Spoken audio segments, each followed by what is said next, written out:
ফয়সালা বাংলাদেশ আমেরিকার সাথে মিলে আমাদের চট্টগ্রাম দখল করার ষড়যন্ত্র করছে। অস্ত্রের মোহরা চালিয়ে আমাদের ভয় দেখাচ্ছে। কোথায় সেনাবাহিনী? যা ধ্বংস করে দে আমেরিকা আর বাংলাদেশকে, যা। মোদিজি, আমাদের গোমূত্র দিব্যে খেয়ে বলতেছি, ওই শালাদেরকে প্রতিহত করার জন্য আমি একাই যথেষ্ট। আপনি শুধু আমার প্রমোশনটা বাড়িয়ে দেন, আমি এক্ষুনি যাচ্ছি। যা, তোকে আশীর্বাদ করে দিলাম, যা যা ধ্বংস করে দে হতচ্ছাড়া।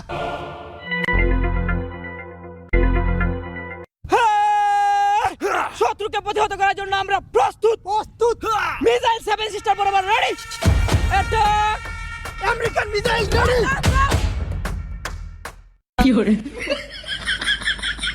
এই, তোরা আমাদেরকে ভয় দেখাচ্ছিস? আমাকে মোদিজি পাঠিয়েছে, এখন দেখবি তোরা ভারতবর্ষের কত পাওয়ার।